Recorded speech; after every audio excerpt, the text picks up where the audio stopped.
Assalamualaikum warahmatullahi wabarakatuh. Pada pertemuan kali ini kita akan membahas materi fisika mengenai GLBB.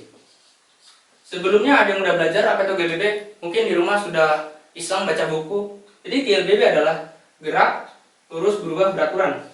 Gerak lurus berubah beraturan. Di GLBB ini kita harus mempelajari beberapa komponen-komponen yang harus ada. Komponen itu sebenarnya sudah kita pelajari di GLB, cuman di GLBB ini kita hanya mereview pengertian-pengertian saja. Yang pertama ada jarak. Jarak adalah panjang lintasan yang ditempuh oleh suatu benda terhadap suatu titik acuan, itu jarak. Kedua ada perpindahan. Perpindahan adalah kedudukan akhir benda apabila ditinjau dari kedudukan awal benda. Itu perpindahan. Yang ketiga ada kelajuan. Kelajuan adalah panjang lintasan yang ditempuh oleh suatu benda per satuan waktu. Jadi bisa kita simpulkan juga kelajuan itu jarak per satuan waktu. Karena kan jarak itu panjang lintasan yang ditempuh oleh suatu benda terhadap suatu titik acuan. Oke, selanjutnya ada keempat ada kecepatan. Kecepatan adalah besaran perpindahan per satuan waktu. Jika kelajuan itu jarak per satuan waktu, maka kecepatan adalah perpindahan per satuan waktu. Perpindahan per satuan waktu. Pak, apa sih perbedaannya dari 1, 2, 3, 4 ini? Apa perbedaannya? Jarak itu merupakan besaran skalar. Sementara pada perpindahan itu merupakan besaran vektor. Kan kalian udah belajar kenapa itu besaran skalar vektor. Skalar itu artinya tidak memiliki arah. Memiliki arah. Vektor berarti memiliki arah. Lalu kelajuan bagaimana, Pak? Kelajuan kan jarak per satuan waktu. Jarak saja skalar, berarti kelajuan juga skalar. Pasti dong. Skalar. Kecepatan berarti ya vektor, karena kan perpindahan per satuan waktu, perpindahannya vektor. Oke, selanjutnya ada yang kelima, komponen kelima itu ada percepatan. Percepatan adalah perubahan kecepatan atau kecepatan dari waktu ke waktu yang selalu berubah ya. Perubahan kecepatan.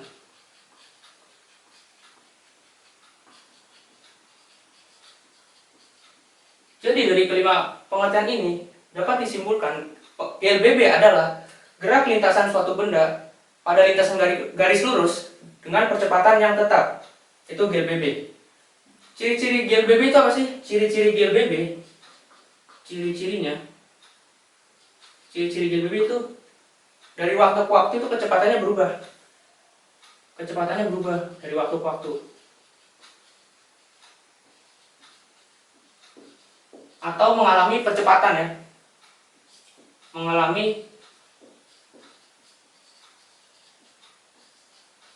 percepatan.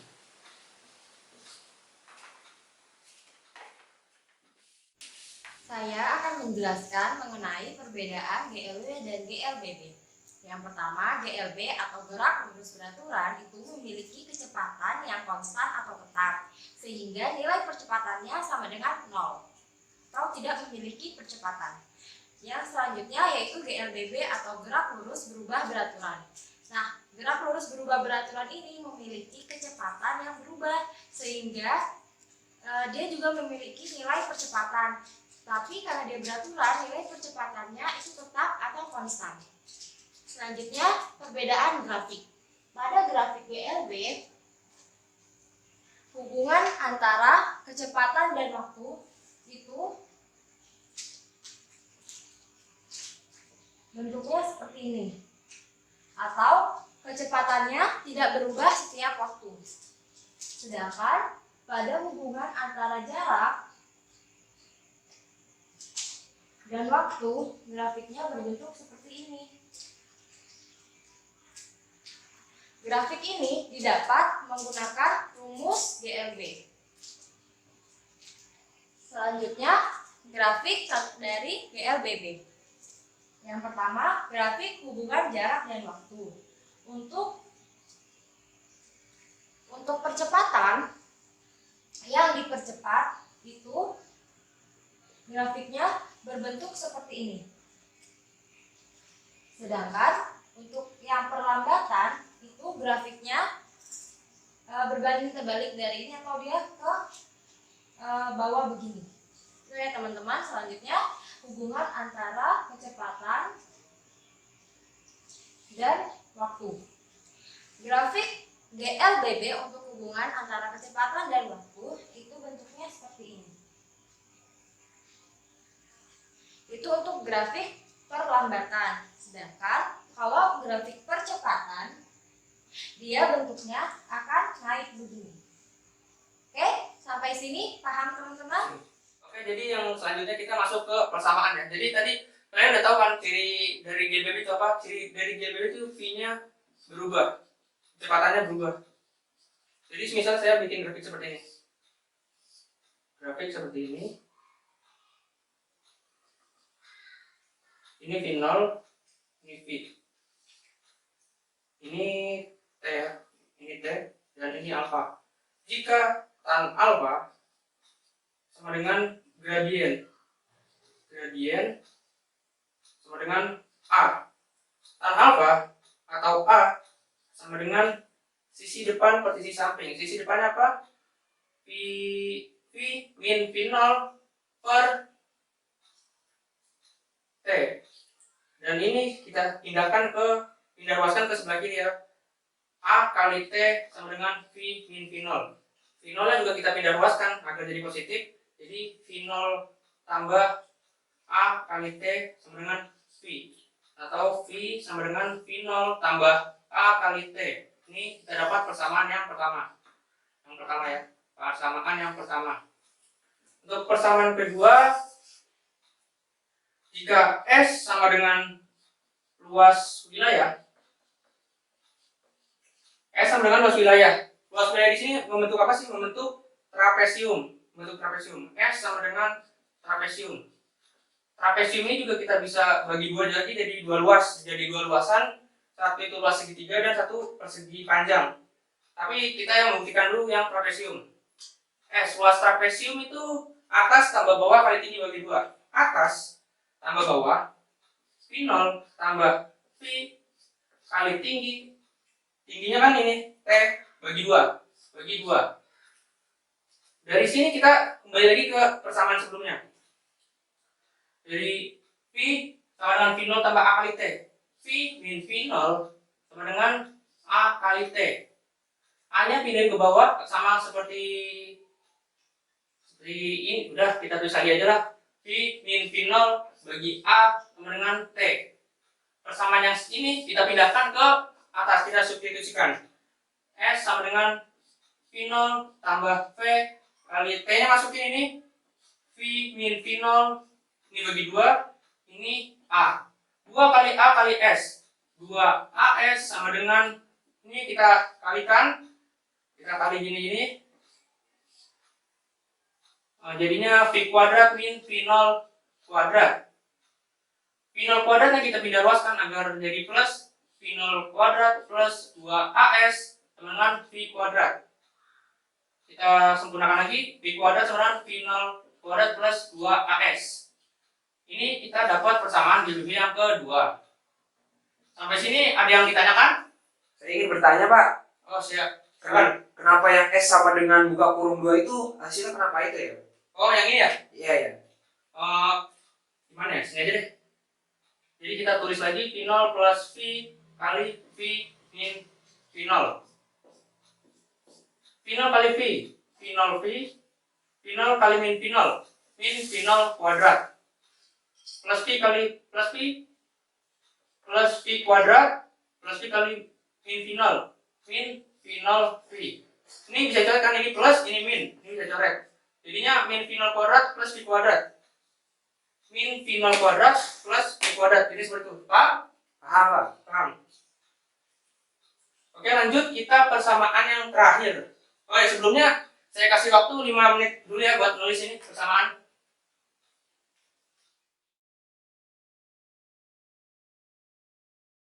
Oke, langsung kita lanjut saja ke persamaan ketiga. Persamaan ketiga sama S itu luas wilayah, tapi kita ganti luas wilayahnya jadi yang trapesium kita jabarin lagi. Luas trapesium bisa dibagi lagi menjadi dua luasan. Yang pertama itu luas segitiga, yang kedua luas persegi panjang. Luas persegi panjang ditambah luas segitiga. Luas persegi panjang itu panjang kali lebar. Panjang V0 kali T. V0 kali T, panjang kali lebar. Ditambah setengah kali alas kali tinggi. Setengah kali alasnya V, tingginya alasnya itu V min V0. V min V0 kali tingginya sama dengan T bagi 2. Ini kan setengah kali alas kali tinggi. Dengan V0 kali T tambah T-nya, V min V0 itu bisa kita masukkan yang ini kan. V min V0 itu sama dengan A kali T. Berarti V min V0 bisa kita jadikan A kali T kali T per 2. S sama dengan V0 T, V0 kali T tambah setengah A T kuadrat. Ini persamaan yang ketiga. Jadi bisa kita simpulkan ada 3 persamaan dari GBB itu. Persamaan pertama itu V sama dengan V0 tambah A kali T, V kuadrat sama dengan V0 kuadrat plus 2AS, dan S sama dengan V0 T tambah setengah AT kuadrat. Ini 3 persamaan dari GLBB yang harus kalian pahami. Selanjutnya penjelasan mengenai penerapan GLB dan GLBB dalam kehidupan sehari-hari. Sebenarnya banyak banget dalam kehidupan sehari-hari kita yang menerapkan prinsip dari GLB dan GLBB. Sebelum ke penerapannya di kehidupan sehari-hari, saya akan menjelaskan dulu. Jadi, ciri utama dari GLB itu adalah kecepatannya yang tidak berubah. Dan pada GLBB, ciri utamanya yaitu kecepatannya yang dari waktu ke waktu akan berubah. Jadi, semakin lama bisa semakin cepat atau semakin lama bisa semakin lambat. Nah, dalam kehidupan sehari-hari, kita akan menemukan penerapan GLBB seperti pesawat yang akan lepas landas, buah yang jatuh dari pohon, sepeda atau kendaraan yang menurun. Nah, itu adalah contoh GLBB untuk yang dipercepat.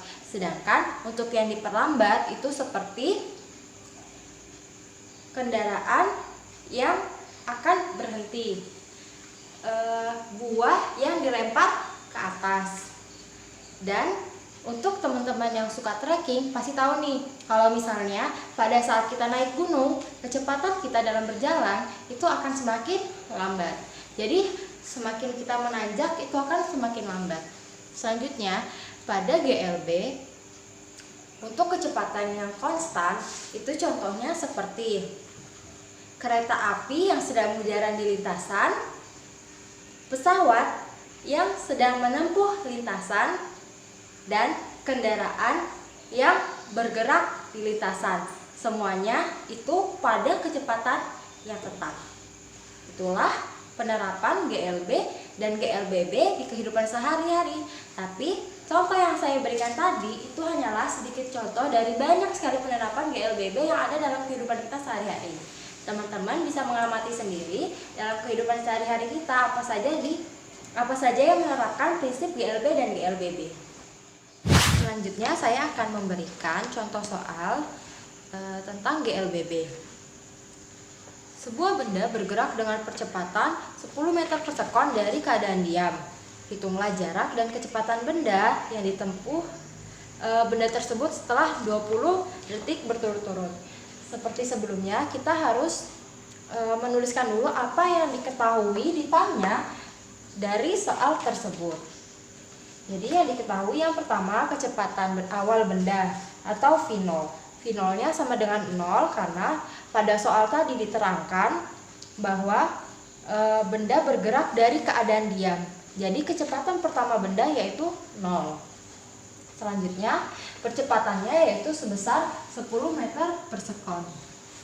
Nah, pada pertanyaan disebutkan setelah 20 detik. Jadi kita sudah mengetahui waktunya yaitu sebesar 20 sekon. Nah, yang ditanyakan yaitu jarak atau S dan kecepatan atau V-nya berapa. Nah, yang pertama kita mencari V. Kita menggunakan rumus kecepatan relatif yaitu Vt sama dengan V0 ditambah A dikali T. V0-nya tadi berapa? Yaitu 0. Ditambah percepatannya atau A yaitu 10 meter per sekon kuadrat. Dikali sama waktunya yaitu 20 sekon. S di sini dan di sini bisa langsung dibagi. Jadi ini kuadratnya hilang. Dan ini dikalikan 10 dikali 20 sama dengan 200 ditambah 0 sama dengan 200 meter per sekon. Kita sudah mendapatkan kecepatan dari benda tersebut. Selanjutnya kita akan mencari jarak yang ditempuh atau S. S-nya dapat kita cari menggunakan persamaan V0 T ditambah setengah AT kuadrat. V0 seperti yang kita tahu tadi yaitu 0 dan T-nya 20 sekon ditambah setengah dari A-nya yaitu 10 meter per sekon kuadrat dikali T-nya 20 sekon kuadrat. 20 sekon dikali 0 sama dengan 0 ditambah setengah dikali 10 meter per sekon kuadrat sama dengan 5 meter per sekon kuadrat dikali 20 kuadrat yaitu 400 sekon kuadrat. Sekon kuadrat di sini dan di sini dapat saling menghilangkan. 5 dikali 4 sama dengan 20. Tambah nolnya 2. Jadi jarak yang ditempuh benda tersebut sejauh 2000 meter selama 20 detik. Sebuah motor melakukan pengereman dari kelajuan 90 meter per sekon menjadi 45 meter per sekon dalam jarak 300 meter. Pertanyaannya, berapa jarak yang dibutuhkan motor sampai dia berhenti?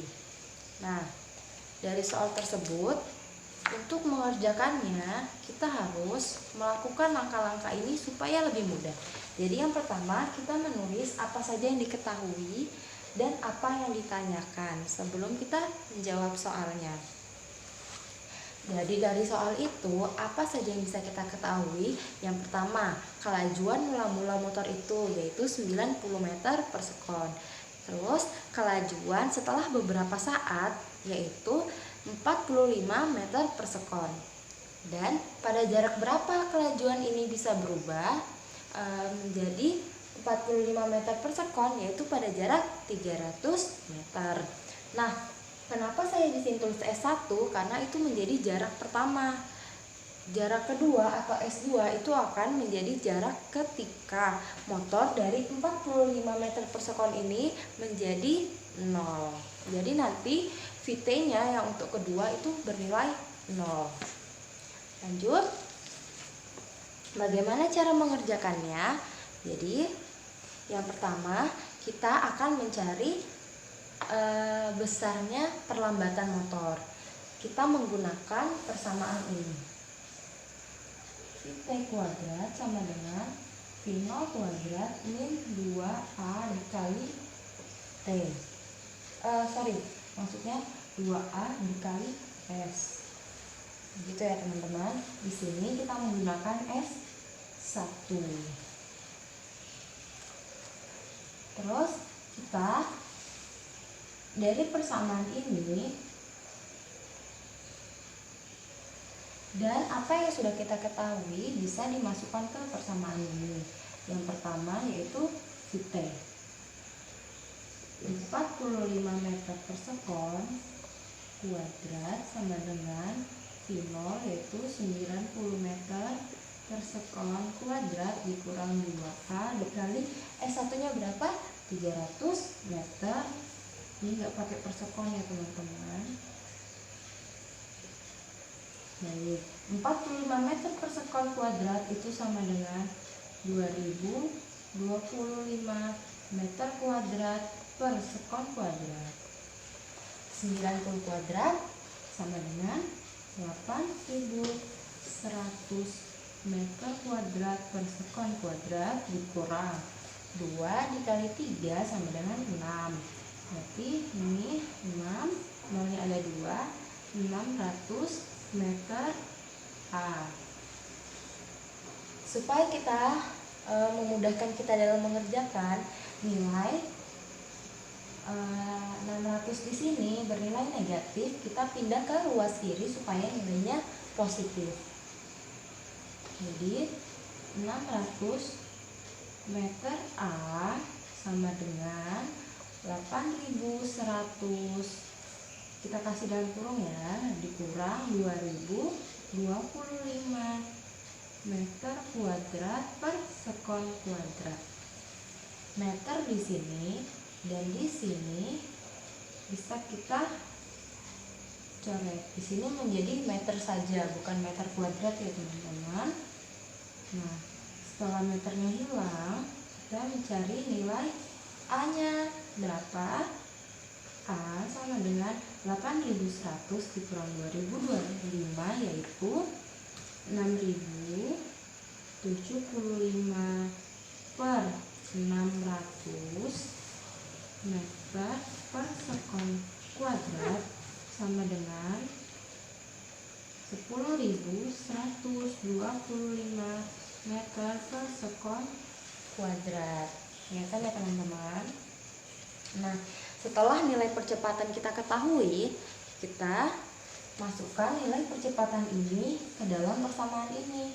Tetapi Vt yang kita gunakan itu adalah Vt kedua, ke keadaan kedua, yaitu dari 45 meter per sekon ke 0 meter per sekon. Jadi pada kasus kedua V0-nya yaitu 45 meter per sekon, S-nya akan kita cari dan A-nya itu sama dengan 10,125 meter per sekon kuadrat. Nah, kita pindahkan persamaan ini ke sini ya. Vt kuadrat sama dengan V0 kuadrat min 2 AS 2. Gitu ya teman-teman. Vt kuadratnya itu sama dengan 0 kuadrat. Kenapa 0? Karena dalam keadaan kedua itu kecepatan akhir dari motor itu kan motornya berhenti, jadi kecepatan akhirnya sama dengan 0. Terus V0 kuadratnya itu di sini tadi 45 meter per sekon kuadrat dikurang 2, A-nya bisa kita masukkan 10,125 meter per sekon kuadrat dikali S2. Ini kita kasih dalam kurung aja untuk memudahkan. Setelah itu 0 kuadrat sama dengan 0, 45 meter persegi kuadrat sama dengan 2025 meter kuadrat per sekon kuadrat dikurang 2 dikali 10,125 sama dengan 20,25 meter per sekon kuadrat dikali S2. Nah, untuk mencari S2, ini kan kalau misalnya ini kita pindah ke ruas kiri kan menjadi 20,25 meter per sekon kuadrat dikali S2 sama dengan 2025 meter kuadrat per sekon kuadrat. Meter per sekon kuadrat ini kita hapus, tinggal meternya. Jadi S2 nya sama dengan 2025 meter dibagi 20,25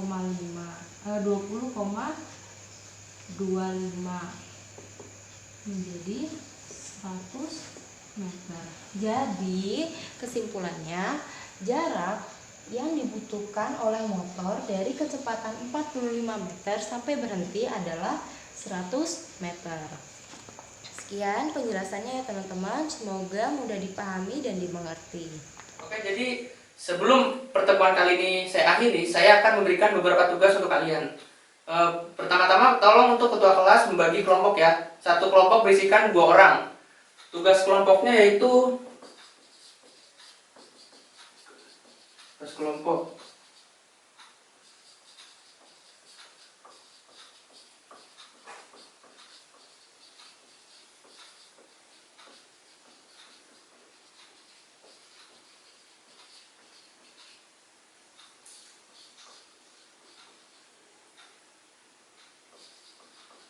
kelompoknya